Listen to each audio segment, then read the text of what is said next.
Good evening. Welcome to the meeting of the Skokie Village Board for Monday, July the 15th, 2019. This evening we will be led in the Pledge of Allegiance by Village Clerk Pramod Shah.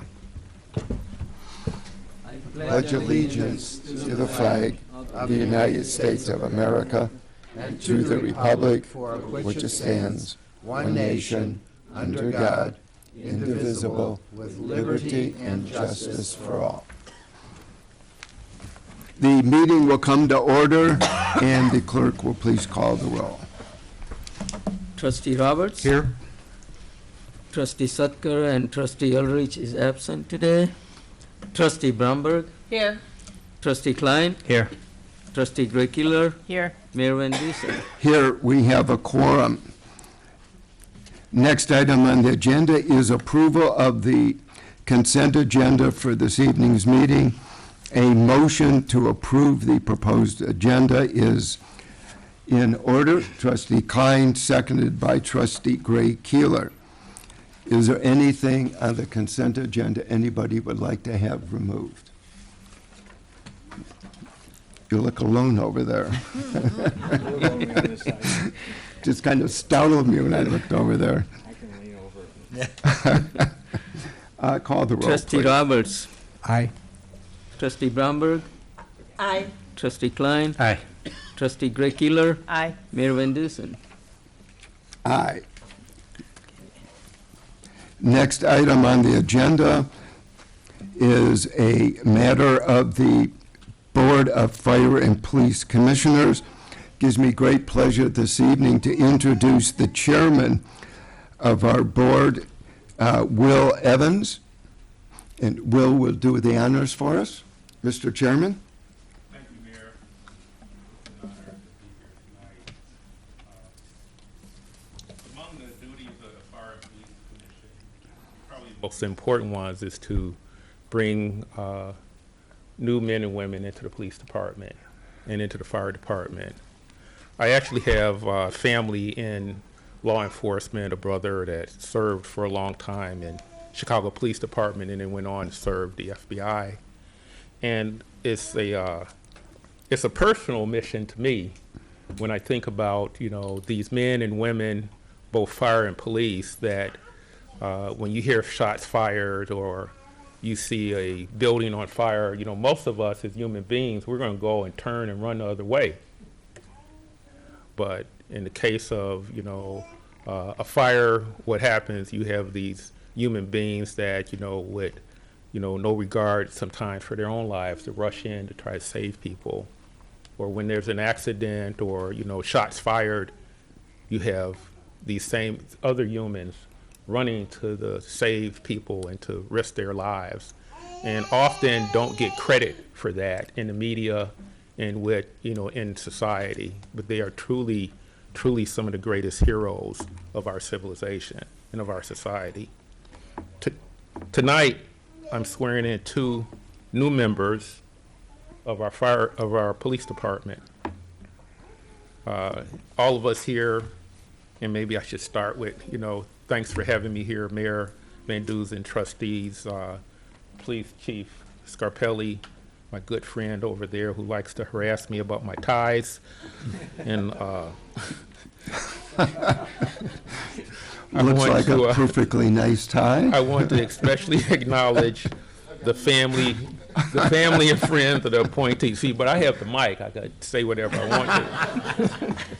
I want to especially acknowledge the family and friends of tonight's appointees.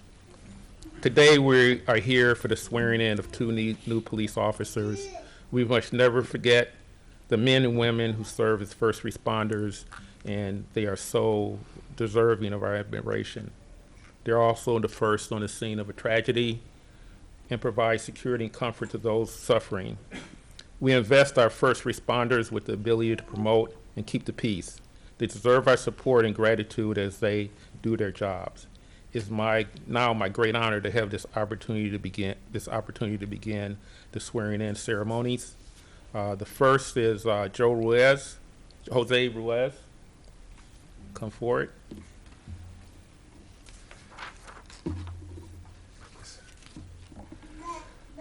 So raise your right hand and repeat after me.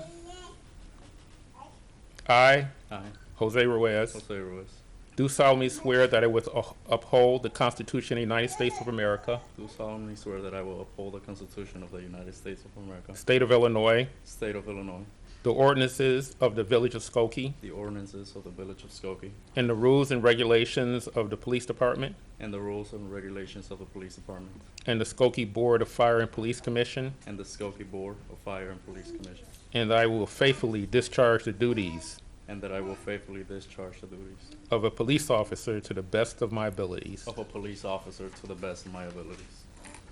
Congratulations. Thank you.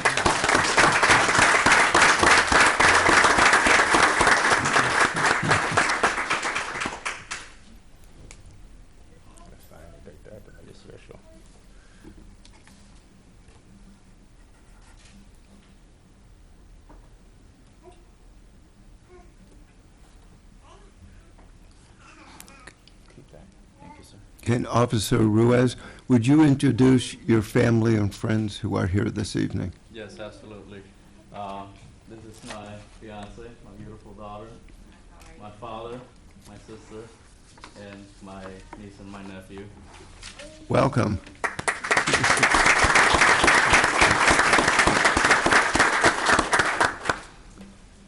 Congratulations. Thank you. Next, Nathaniel.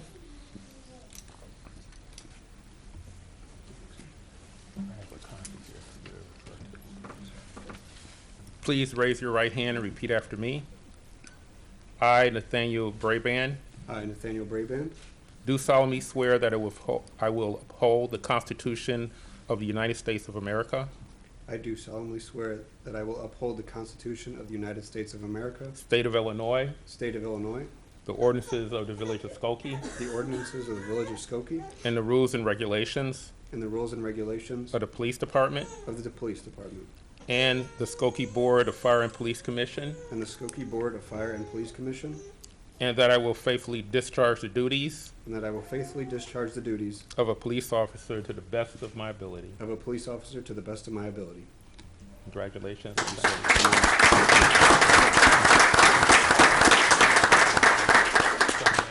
Make it official.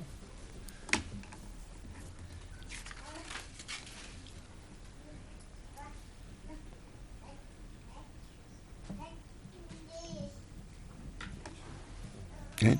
Officer, would you introduce your family and friends as well? Yes, of course. I have my mother Terry over there, my sisters Callan and Grace, and my father Dave.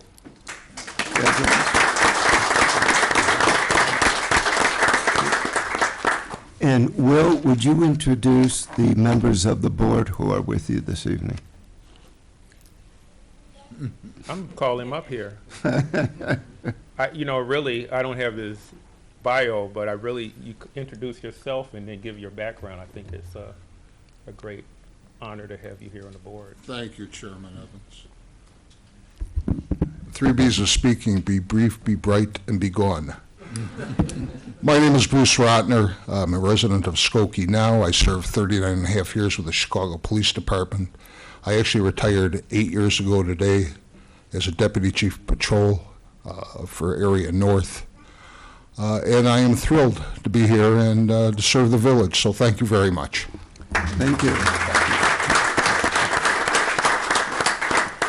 And Officer Ruiz and Officer Braband, I want you to know, I think you probably do know already, but you're joining one of the truly premier police departments in the country.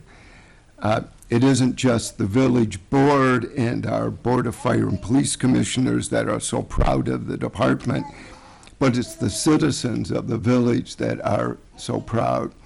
We take a survey every 3 years of our residents, and it's not done by us, it's done by an outside group, so it's an independent resource for us.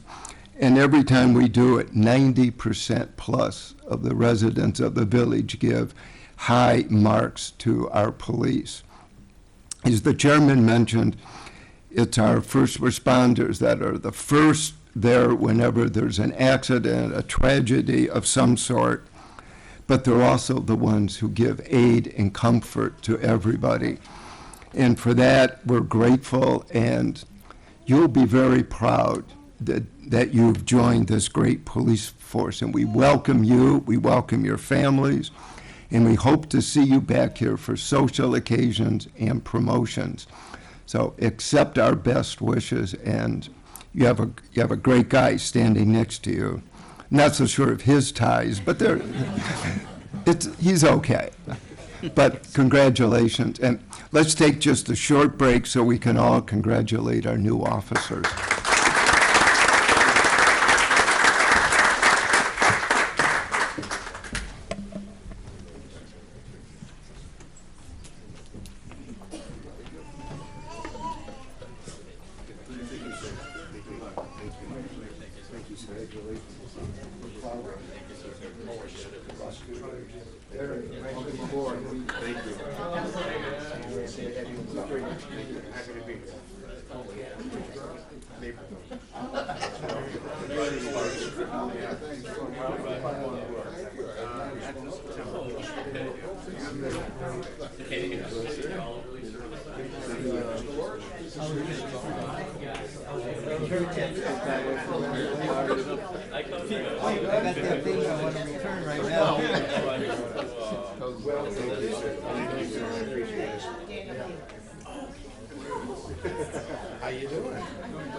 We're just arranging actually a swap of two seasoned veterans and two new officers. Just so we fight chief, you know.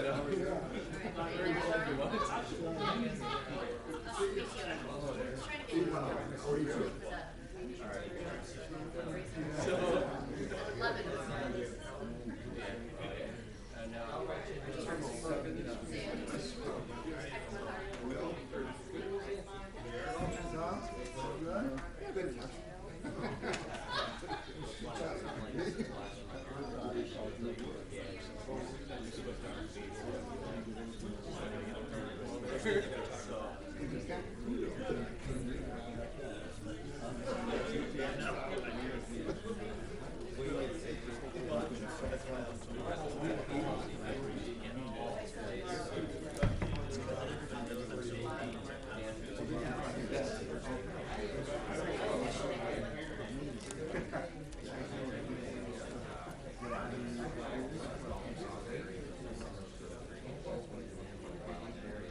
Hey, how are you, Brian? Good, good. I just wanted to say, I don't know if you've seen, but I've been quoting you in some stories in the last month or so.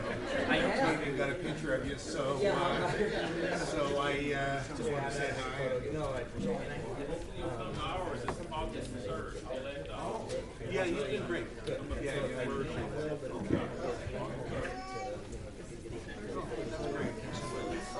So,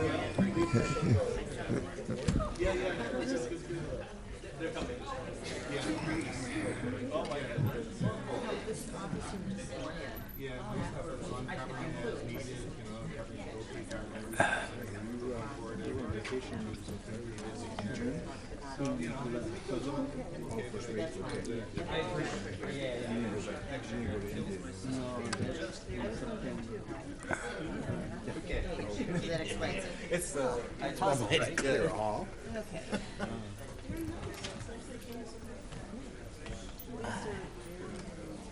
So you can, want to bring it up and press F5? It's going to be, okay, so F5. Press F5. Do what? Once you bring up your PowerPoint, press F5. The meeting will resume order, and the next item on our agenda is a presentation on recycling by Max Slankard, our Public Works Director, and Joshua Cannell, Managing Partner of Lakeshore Recycling Systems. And if I may, I would also like to introduce to everybody Jenny Grossman, who's the Chairman of our Environmental Sustainability Commission. So, Jenny, if you would just stand for a second. Thank you.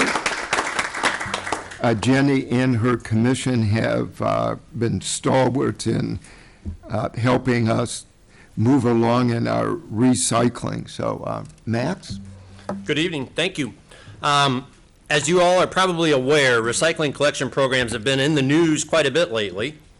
But as I think you also probably realize, it's not the best of news, at least when you scan the headlines. This evening, before I came up here, I put a recycling program and did a Google News search. What are the headlines that come up? Madison County, Kentucky. Madison County halts pilot recycling program. Frederick County, Virginia. Recycling program holds on in Frederick County, but uncertainty remains. Washington County, Maryland. Washington County recycling program could see loss of money. And then lastly, you'll appreciate this one, Akron city officials going bin to bin to curb city's recycling issues. I want to see you guys do that. And the issue that they're after in the case of Akron is an increasing or a prevalent issue, at least in media coverage of recycling these days, and that's contamination. Now, why does anybody care about contamination? Because in late 2017 to early 2018, China, who is the prime consumer of U.S. recycling commodities, imposed new contamination standards because too much of the product that they're receiving from the United States was contaminated. So when the Chinese shut down the market using that as a rationale, it obviously had a very chilling effect on commodity pricing of recyclable commodities. And so that's the challenge now for recycling programs in America, is dealing with a whole new set of economics and a very down economy for recycling. Single stream recycling, as is practiced in Skokie, one large toter, everything goes in it. The homeowner doesn't have to sort in the old 16-gallon bins like we used to, and the collector doesn't have to stand at the curb and sort it into different bins. It all goes together. It goes to a processing facility. That was a tremendous boon for promoting recycling in one sense and in giving people capacity and making it easy from a downside standpoint, but probably also led to a lot of contamination going into the waste system. As Josh will point out, no doubt, in his presentation, you know, there's a lot more acceptance of contaminated recycling streams when market prices are high. Then that's not so bad. Just give us the material, we'll figure it out. However, when the opposite happens and you're dealing with higher commodity or lower commodity costs and higher processing costs, all of a sudden, whoa. Contamination is a big issue. So we're in one of those cycles right now. Because of that, some haulers have increased costs to consumers. And as we alluded to in those headlines, some communities are either considering or in fact have stopped their recycling programs. Now, sometimes the reaction to that depends on what part of the country you're in, because recycling economics are different in Illinois than they are on the East Coast or they are on the West Coast. But nonetheless, that's sort of what's out there in the popular media these days. So we wanted to have the opportunity to do a brief update for the board, just talk about what's going on with recycling in Skokie. We're going to show a very small, short, 6 minutes, okay, news clip from a CBS News show that we ran fairly recently that highlights some of the issues that go on with how residents recycle And then I'll turn the floor over to Josh Connell and Bill Kinney from LRS, who've been our recycling service provider now for a number of years, who will provide to you a response from their perspective of what issues they see in our market and how they deal with them. So if I can get my technology to work, it will be a miracle. Recycle, reduce, reuse, and close the loop. We can close. Years of public service campaigns like Recycle Rex helped push recycling. Say to the who, John? mainstream. Who? Recycle Rex. Okay, got it. I don't even know where that came from. I was moved by the music, the concept. But many people have been doing this recycling thing totally wrong. Cross-contamination with trash now threatens the industry. China, the world's biggest buyer of recycled materials, stopped importing a lot of our salvaged goods last year because they were too contaminated. That prompted some communities to end their recycling programs, while others cut back on the types of items they accept. Tony DeCopel is here to show us which items in our homes cannot be salvaged and how to do it right. Tony, good morning. Good morning. Salvage is such a gentle word. What we're really talking about here is what to toss out and what not to toss out. And on that subject, tell me if this sounds familiar. You're in your kitchen and you're not sure if something can be recycled or not, but you toss it in the bin anyway. That is called wish cycling, and it's gotten so bad that the industry says an average of 25% of recycling is now actually trash. Hard to believe, I know, but we saw it for ourselves. How you doing? I'm Tony. I work for CBS News. Oh, hi. We're doing a story about recycling, and so I have a very weird question to ask you. Could we please take a look at your recycling and see if you're doing it right? Sure. On a recent day in Orlando, 3 brave souls agreed to haul out their recycling bins. 1, 2, 3. And let us take a peek inside with the help of Mitch Hedlund from Recycle Across America. Could you, We're gonna take a look. We're going to do a little audit here. All right. Each bin contained items that, at best, were questionable. This is an obvious one. Definitely when it has food waste in. You could rinse that and it would be better. So in most communities, you wouldn't be able to recycle a flower pot? Correct. Cardboard, yes, but normally it needs to be broken down. With many things that should have gone straight to the trash. This is a total no-no. Styrofoam, this cannot be recycled in your community. Whatever the chip bag is, that's a problem. Yeah, this is a problem here? Yes. Paper is recyclable, but not this kind of paper. Paper. It does look like it was a good dinner, though. It was. oh, that's good intention, but so not recyclable and so dangerous. Paper towels and napkins and tissue are not recyclable. This altogether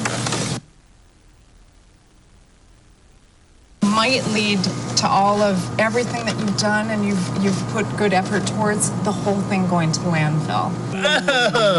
Now, before you judge, know the errors we caught here And that's your souvenir. Thank you for saying yes to CBS News. Here's a bucket of trash.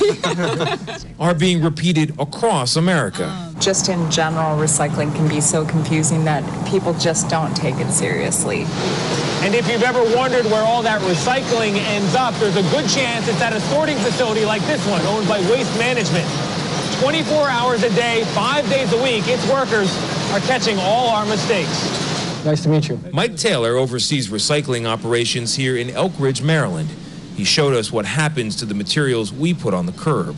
So where are we in the process right now? We call this the pre-sort belt, and these hard-working men and women are looking for the items that shouldn't be in the system in the first place. Workers here target what they call tanglers, which can get caught up in the sorting equipment.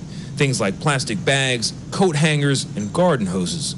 Other recycling programs refuse items like yogurt cups and shampoo bottles. What should not be in the recycling? We shouldn't have the plastic film in our recycling operation here. Foil, we don't like foil. No foil.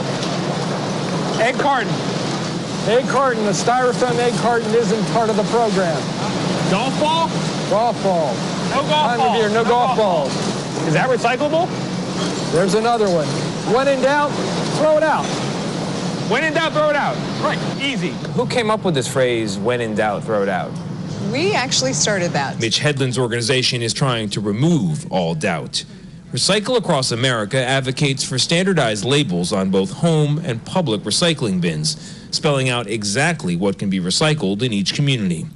The labels, in use here in Orlando and coming soon to other cities, may be our best hope for pulling recycling out of the dumps. If the public's willing to do it and we have the infrastructure in place to do it, then the industry and municipalities owe it to all of us to make sure it's easy for us to do right. And the reason this is such a big deal is China now turns down any recycling that's not 99.5% pure, uncontaminated material. So check your labels, check with your local recycler, and get it right. Otherwise, it might go straight to a landfill. Uh-oh, Tony, I'm a wish cycler. Everybody is. That lady looked so sad when you were pointing out all the mistakes. Also, the belt was moving so fast to me. How can they get all the stuff? They get as much as they can. But look, the bottom line, the takeaway is, when in doubt, throw it out. And you want to recycle right because recycling is really popular. 94% of people do it at least some of the time. Some people I've heard have battles at home about whether something should recycle or not. And so if you're on the side of, I'm going to throw it out anyway, you're on the right side of history. You are. You can win arguments with your family members. You're on the right side if you throw it out. You've heard this about some people? I have. Sounds like John Dickerson is just going to clip and save that and put it on a loop in the Dickerson household. A little personal work there. Thanks, Tony. Tony, that's good information. Thank you. Although I know it was a stinky assignment. It was. All right, for more. So, as I said, I want to turn it over now to Josh Connell from Lakeshore Recycling Systems. Josh, take it away. So left me with the technology here now. So go to. And then let me.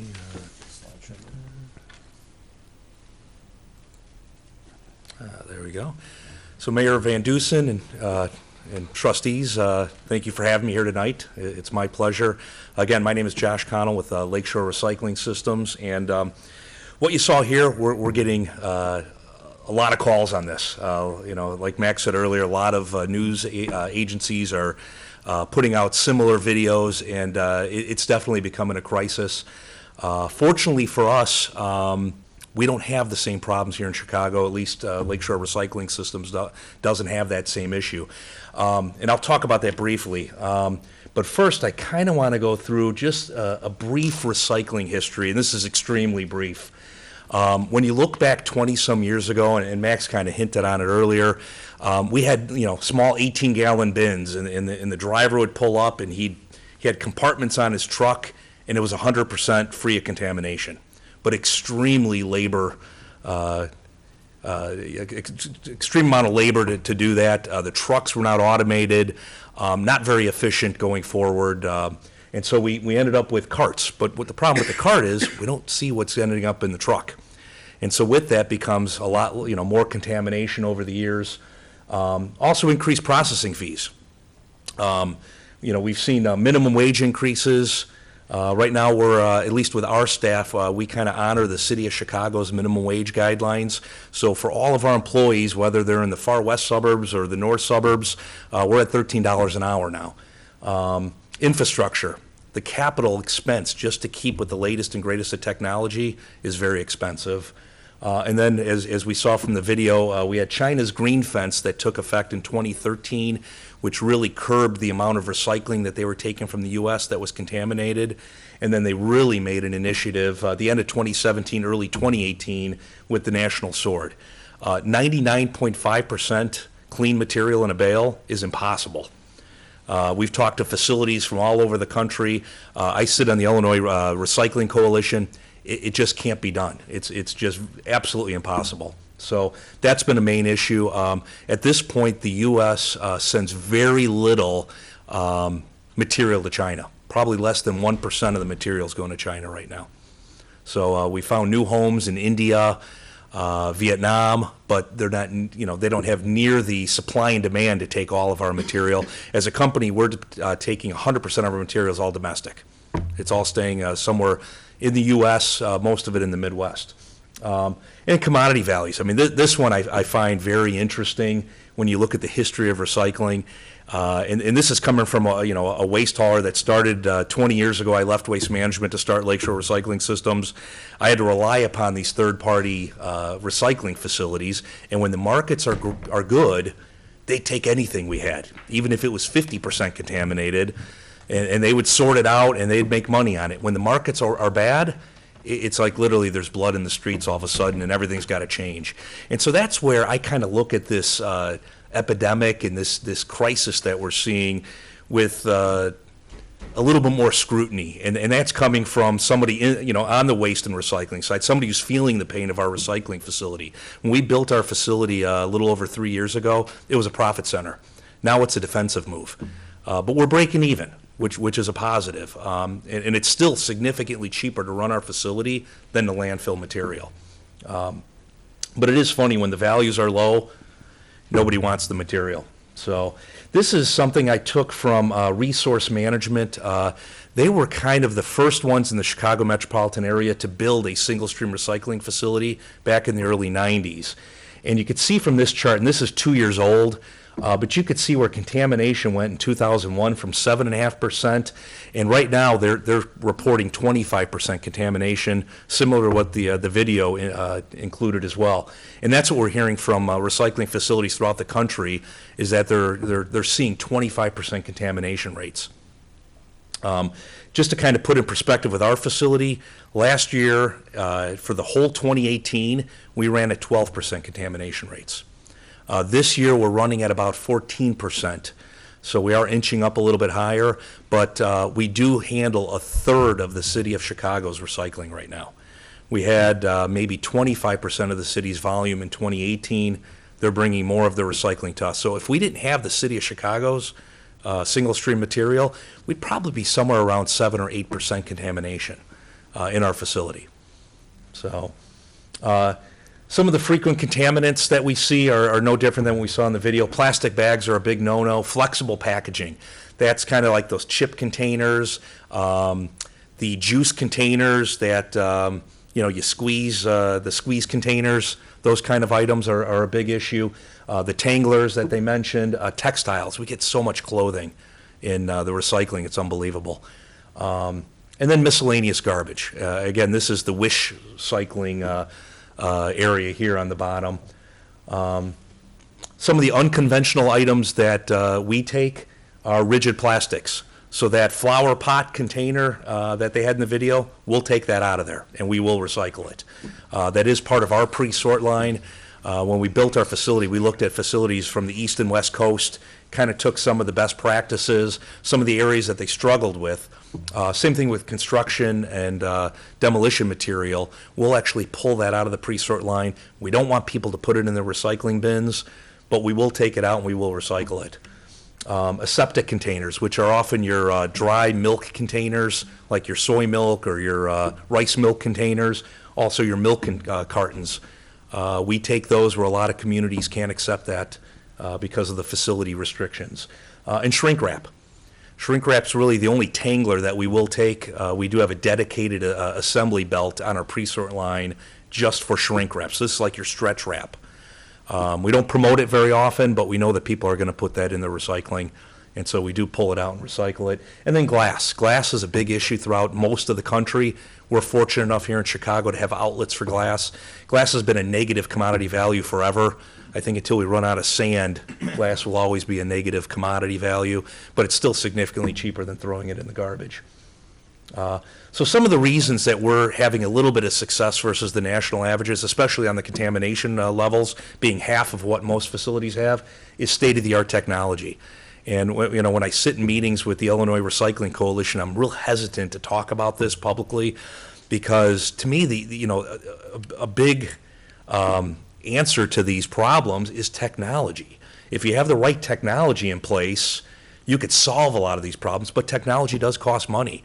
And I think being a privately held company in a big market like Chicago gives us the confidence to at least spend the money. So we had, a facility that's a little over 3 years old. This picture on the bottom is our robot that we just installed a year ago.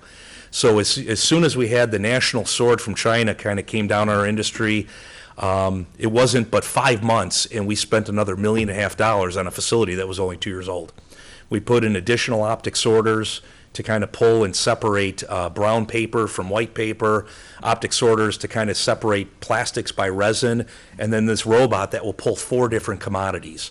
So right now this robot is pulling HDPE color and natural, which is your detergent bottles are the color, your milk jugs are your natural. We also have it pulling tin foil, and it is also pulling that fourth commodity we rotate. But right now, I think it's pulling another type of plastic. The nice thing about this technology is it utilizes artificial intelligence. So when it sees a Tide logo, it knows, I want that, that's an HDPE color, and it grabs it. It's not 100% effective, but right now we're seeing 95% success with the robot. We're looking to install more robots as time goes on here. But again, it's this type of technology that really helps. The idea is over time we will displace some jobs. We kind of have that 80-20 rule where 80% of our 100 laborers that work at this facility have been with us since the beginning. It's that 20% that we're kind of churning that, it's a tough job. It's not easy. As you saw in the video, guys are all day, very monotonous, pulling, one type of material. And so the nice thing is with the robots, we can keep the 80%, and the idea is that the 20% will be replaced by robots. And from an economic perspective, we can't control the commodity values, but if I can control cost with robots and technology, we could see our cost drop down and commodity values will be wherever they are. And that's part of the problem that we're seeing in the industry is we're seeing actually cost go up because you have to slow down the belt line. You have to, put more people on the belt to make sure that your bales are clean, because a lot of bales of material from facilities throughout the country are going to landfills. You will read about it all over the place. As city council members, you might get questions from other communities where, hey, we're finding out that our material, half of it went to a landfill, and it's because of the cleanliness.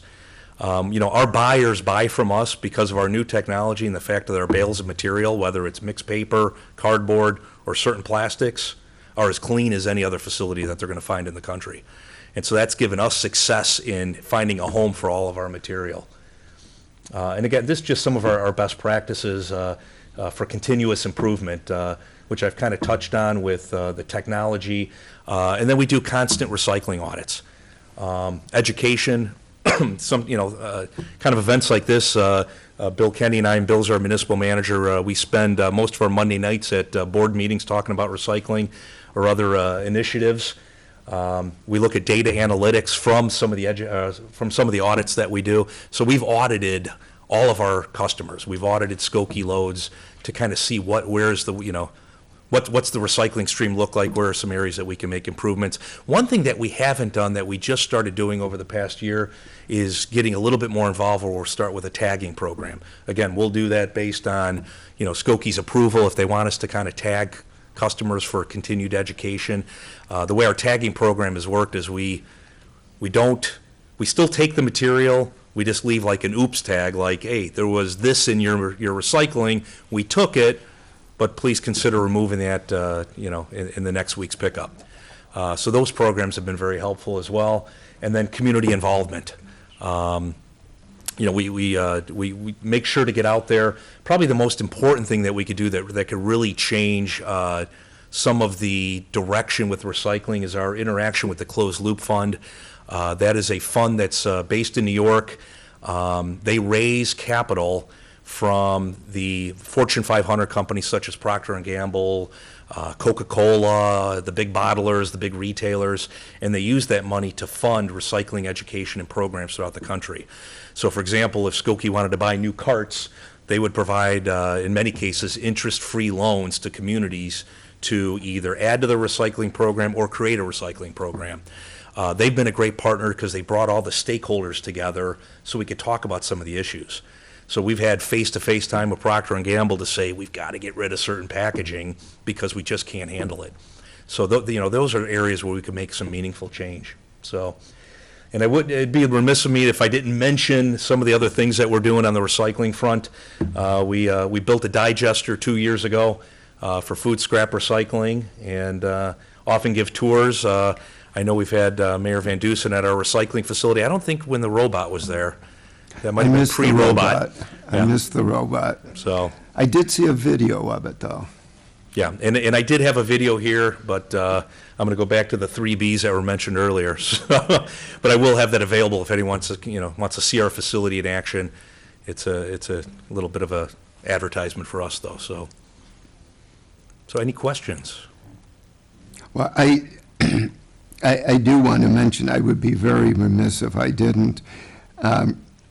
I sit on the board of the Solid Waste Agency of Northern Cook County, and we talk about these kinds of issues all the time. My wife likes to say, George, your life is garbage.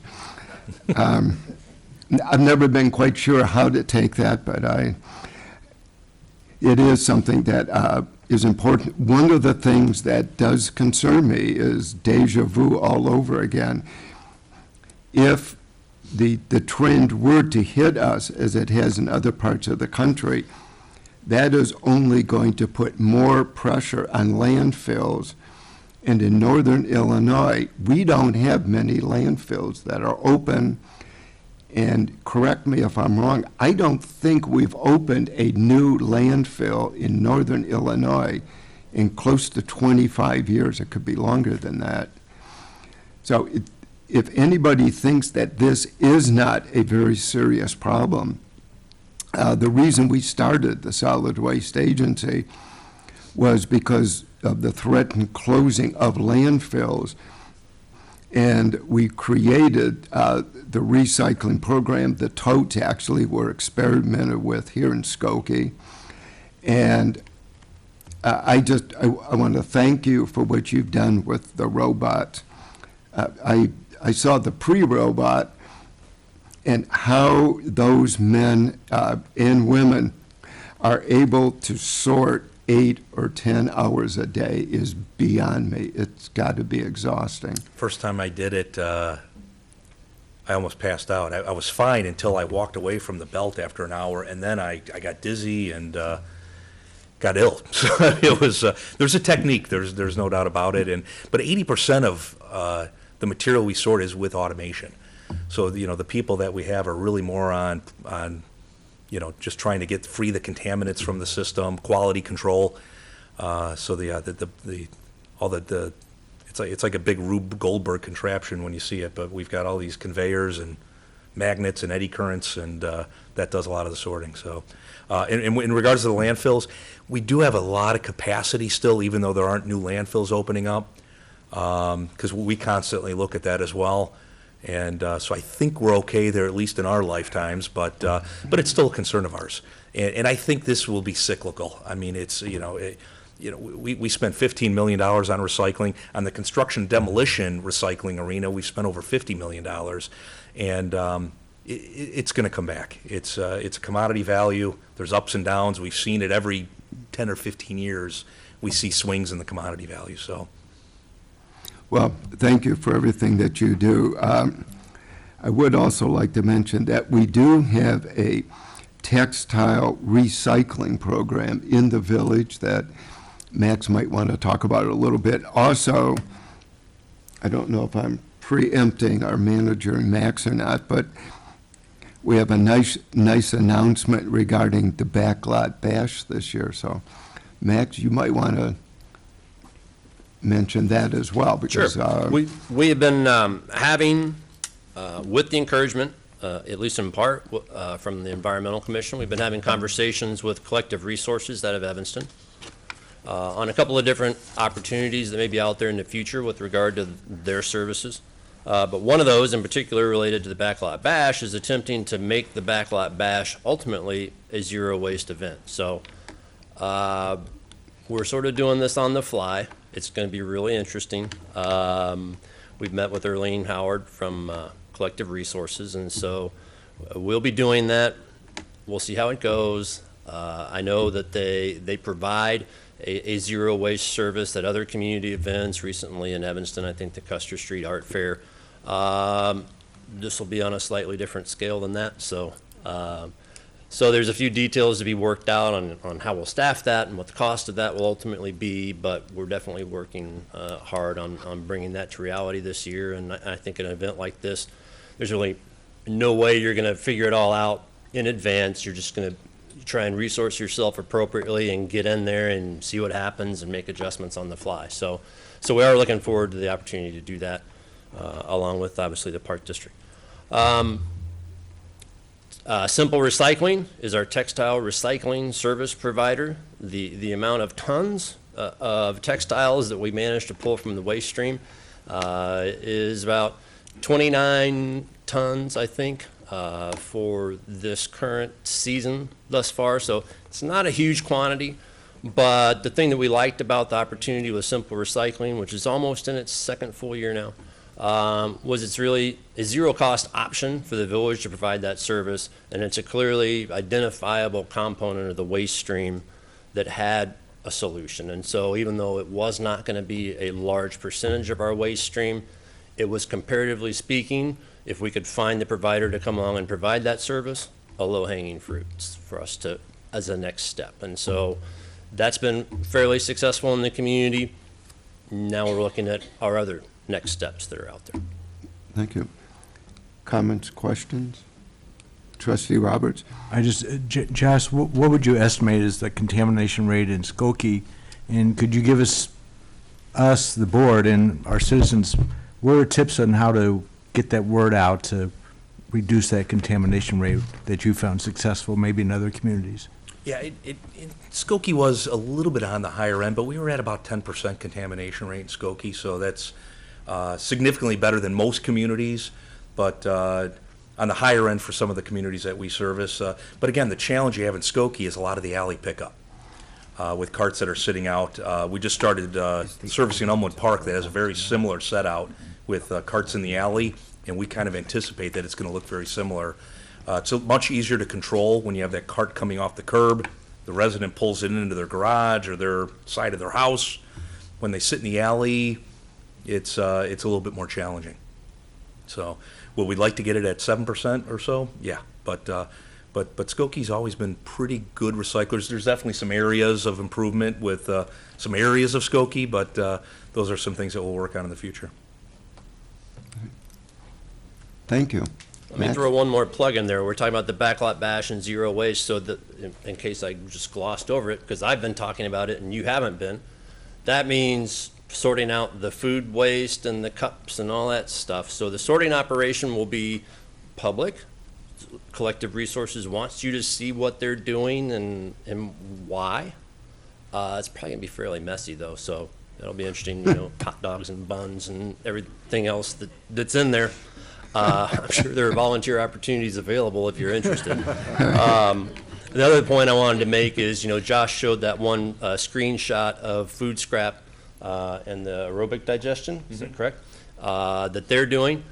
In fact, LRS does the next step processing for Collective Resources. When Collective Resources, they offer a service, they come to your home, they take your food scrap, it processes out through LRS. Thank you. Sure. I am so thrilled that we're going to try the zero waste. Thank you, Max. Thank you, John. And they did offer, in the fair that I was at, they did offer for volunteers. They got some benefit from Collective Resources. That might be an incentive to do it. Yep. And just thank you so much for making the attempt. Our pleasure. So your life can be garbage also. Thank you. Thank you. Next item on the agenda is a report of our village manager, John Lockerbie. Thank you, Mayor Van Duzen and Village Board. Good evening, everyone. Items A and B were approved as part of tonight's consent agenda. Item C is regarding a request for executive session pursuant to Section 2, paragraphs C5 and C6 of the State of Illinois Open Meetings Act. A closed session is requested and to adjourn therefrom. Motion is in order. Trustee Roberts, seconded by Trustee Ulrich, and the clerk will note that Trustee Ulrich has joined us. Sure. Thank you. Call the roll, please. Trustee Roberts? Aye. Trustee Ulrich? Aye. Trustee Bromberg? Aye. Trustee Klein? Aye. Trustee Gray Keeler? Aye. Mayor Van Dusen? Aye. The motion passes. And that completes my report this evening. Thank you. Next item is report of our Corporation Counsel, Michael Lorge. Welcome back. Thank you. Thank you, Mayor, trustees. Good evening, everyone. Items A, B, C, D, and E were ordinances which were on the consent agenda at the beginning of this evening's meeting and were adopted at that time. Item F is on the agenda for first reading tonight. This ordinance will grant temporary relief from Section 1010 of the Skokie Village Code pertaining to the possession and consumption of alcoholic liquor on village-owned property. On August 23rd, 24th, and 25th, the Skokie Park District is sponsoring Skokie's 13th annual Backlot Bash. The festival and carnival will utilize village-owned parking lots and portions of the public way. The Skokie Park District has applied for and received a temporary liquor license for the 2.5-day event. As in previous years, the Park District will restrict the consumption of alcoholic liquor to a defined and fenced-in area, which will include portions of the public right-of-way on Oakton Street and in front of the Village Hall in the parking lot and Village Green. Therefore, this ordinance is necessary to abate the cited ordinance at that time. Mayor, this ordinance will be on the August 5th agenda for second reading and adoption. Item F is on the, item G is on the agenda also for first reading tonight. This ordinance is a routine housekeeping matter, and it makes an appropriation for the Village of Skokie for various parts of funds and funding. It includes the general corporate purposes of the Skokie Public Library, the Firefighters Pension Fund, the Police Pension Fund, the Illinois Municipal Retirement Fund, the Motor Fuel Tax Fund, the Community Development Block Grant Program, the Economic Development Fund, the Water Revenue Fund, the Capital Project Fund, the Visitors Bureau Fund, the Casualty and Self-Insurance Fund, Local Fuel Tax Fund, Wireless Alarm Fund, all of these items for payments of principal and interest on general obligation debts as well, and for the Science and Technology Tax Increment Financing Fund, for the West Dempster Street Tax Increment Financing Fund, for our Performing Arts Center Fund, and for the Special Service Area 10 Fund, which is for fiscal year beginning May 1, 2019, and ending April 30, 2020. Mayor, this ordinance would also be back on the August 5th, 2019 agenda for second reading and adoption. Are there any comments or questions on either F or G this evening? Then, Mayor, that would conclude my report for this evening. Thank you. Next item is 3 items from our Plan Commission. This evening, Peter Pyer will do the honors.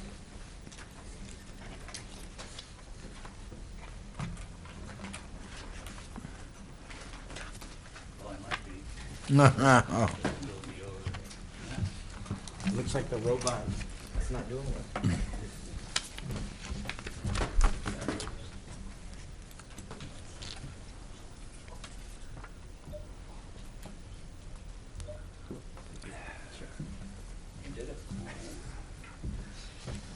Part of the IT team then. That would be different. Hey. Well, thank you, Mayor. As you said, we have 3 cases. The first 2, 2019 14P and 15P, are both amendment cases to the zoning ordinance. I'd just like to present those first, and you have to vote on them separately. The first one was about electric generators, and this was heard at the June 6, 2019 meeting. The staff in the Building and Zoning Division have been looking at generators like air conditioners, basically. And we don't have any rules and regulations for it, but they're similar operations, so they've been using those regulations. But recently there was an amendment that reduced the distance that air conditioners should be from a property line from 10 feet down to 6 feet. And that gave us some pause looking at thinking these generators are fairly noisy, and maybe there should be extra scrutiny on them when we review them. So staff recommended and Plan Commission agreed that there should be decibel levels on the generators, and there should also be times when they can be tested, because they have to be tested on a regular basis. And the hours of operation for that would be the same as lawn equipment. And so those are like 8 o'clock to 9 o'clock on weekdays, 9 o'clock to 9 o'clock on Saturday, and 10 to 9 on Sundays. So we felt that would be a reasonable compromise on when they actually operate. And also, the general sound on a low volume generator is around 70 decibels, and that's equivalent to a vacuum cleaner, but they could be louder. So it's best that they be brought, have that level of sound put in there, and we'll be reviewing it when they come in for a permit. We'll be checking to make sure what the decibel levels is before we issue a permit to them. In comparison, an air conditioner is only around 50 decibels. So, Plan Commission's recommending approval of that. The second amendment in 2019-15P is about truck parking or vehicle parking owned by a business.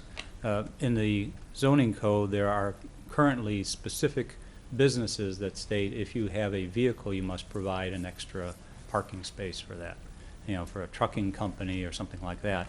But we're finding that other businesses also have those type of vehicles. And we have one example in our downtown where during the daytime, all the parking spaces, even though the spaces are used for multiple businesses, are taken up by the vehicles of the business operating there. So we're recommending a general requirement that if a business owns or leases vehicles that are used on a regular basis and are kept on site, there must be specific parking for that vehicle. And then we made some other cleanup things as we usually do in the ordinance that we're recommending. So the Plan Commission, again, concurred with the staff and recommends approval. Okay, so we have two cases at the moment then. First is Plan Commission Case 2019-14P, zoning chapter amendment regarding the regulation of electric generators. A motion is in order. Trustee Roberts, seconded by Trustee Ulrich. Are there any comments or questions? Trustee Klein. Yeah, Peter, when a generator exceeds 70 decibels, I've seen them, they exist, a inexpensive sound deadening screen be an option? It could be. I mean, we would have to review that when the permit is applied for and see, what methods they might be using. But yes. Oh, yeah, but that would, because if a neighbor complains and the people still want to live with it, it still is an option. Yes. Okay, just want to bring that up. Thank you. One more question. Does this apply retroactively to people who already have generators? No, it would. Well, probably the hours of testing it would. Well, I meant Yes. as far as the sound But level, so we're not otherwise, going to require no. people to rip them out and start over again. Right. Thank you. Call the roll, please. Trustee Roberts. Aye. Trustee Ulrich. Aye. Trustee Bromberg. Aye. Trustee Klein. Aye. Trustee Gray Keeler. Aye. Mayor Van Dusen. Aye, the motion passes. The next is Plan Commission Case 2019-15P, zoning chapter amendment regarding truck parking. A motion is in order. Trustee Bromberg, seconded by Trustee Gray Keeler. Are there any comments or questions on 2019-15P? Trustee Roberts. So similar to Trustee Gray Keeler's, for this amendment, is this also just perspective? This would be in the future, yes. Yeah, so Yeah. a current business, We're just trying to work with the existing businesses to try and resolve problems. But in the future, certainly we will be checking each business. okay, thank you. So it's not retro. Call the roll, please. Trustee Roberts. Aye. Trustee Ulrich. Aye. Trustee Bromberg. Aye. Trustee Klein. Aye. Trustee Gray Keeler. Aye. Mayor Van Dusen. Aye, the motion passes. Third case for tonight is 2019-16P, which is a street vacation, which is Lewis Terrace. And this was heard at the June 20th, 2019 meeting. And it was requested by George C. Weiler, who would like to vacate Lewis Terrace, which is south of his property, in an R1 zoning district. At present, the street is unused, it's unimproved, and contains grass and a utility pole. There are no underground utilities or any other obstructions in the alley, or street, I should say.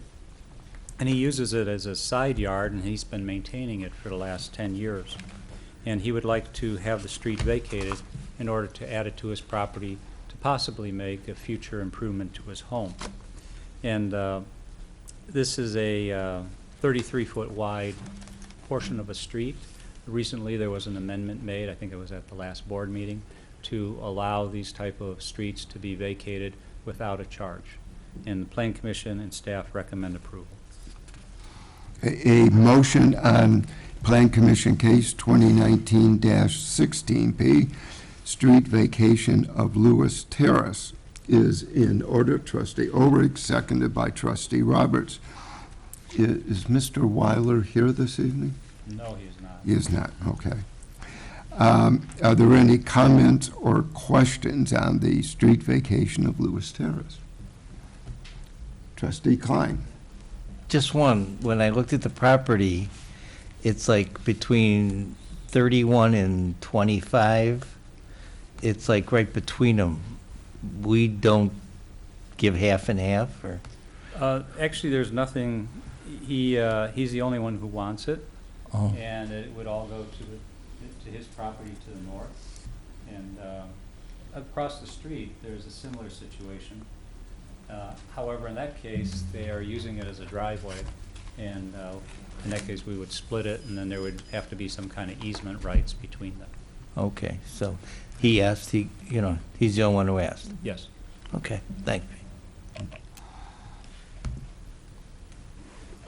you. I'm sorry, Trustee Ulrich. So you said it was up to 33 feet? Yes. What is the measurement that would be taxable then, as Well, it property would tax? be, a value would have to be determined, and they'd have to accept it if it was, if it created a buildable lot. So in this case, it does not. Okay. It could be even larger than that, but we'd have to see. If it could be subdivided and developed, then there would have to be a charge on it. Thank you. Call the roll, please. Trustee Roberts. Aye. Trustee Ulrich. Aye. Trustee Bromberg. Aye. Trustee Klein. Aye. Trustee Gray Keeler. Aye. Mayor Van Dusen. Aye, the motion passes. Motion passes. Passes. Thank you, Peter. Thinking about plastic too much. Plastic. The concluding item is citizen comments. Is there anybody who wishes to address the village board?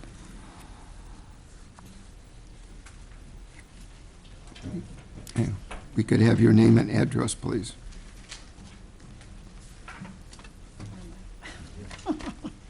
Hi, I'm Jan Bellotti, 9248 North Keystone. Yeah, I think a lot of the news going on right now about single-use plastic is gotten me wondering if we can't do more in our village, especially as City of Evanston has stopped using single-use plastic bags, at least. They don't use them in their businesses anymore. I was wondering if we could have a, discussion and maybe consider eliminating plastic bags in our village. We've had that discussion, and it is something we are looking into. At the moment, the governor has put together a negotiating task force on legislation which would do what you're suggesting statewide. So what we've done through the Solid Waste Agency, we're tracking that legislation, and the members of the agency, which is 23 municipalities, are supporting the sense of that legislation. We're simply waiting to see what the governor's negotiations come up with.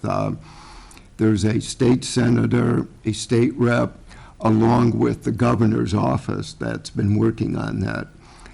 We're hoping that we will hear something perhaps in time for the veto session. And if there is, we will support the legislation. Otherwise, then we will begin to take a look ourselves. But our sense of it is it always works better when you can work with the stores themselves and encourage them to eliminate the bags. But at the same time, if we could do it statewide, it would be much better all the way around for businesses as well as for the environment. So we're hoping that we can find a win-win on the subject, but it's on our radar. Is there any talk at all about eliminating single-use, like plastic bottles? I'm not aware of any legislation. We have not looked into that as yet. We're trying to do one thing at a time. And how about large electronics and trying to get people to recycle instead of just throw them in the garbage? You can't throw them in the garbage. By state law, they're not acceptable in garbage. They must be recycled. In fact, under state law, and don't quote me on this, but in fact, I helped negotiate the bill. We did it through the Solid Waste Agency. The businesses that sell electronics are obligated to take back, and I forget the number of tonnage, but a certain amount of tonnage per year. And in addition to that, we do an electronic recycling program in the village on an annual basis. But you cannot just throw out electronics. Do you know when that went into effect? Because I've seen other towns that, yeah, people just We've had put it- them out. It's been at least 4 years. Okay, all right. Oh, sure, you're welcome. Any other comments or questions? If not, I think Trustee Bromberg. Adjourn to executive session. Adjourn to executive session.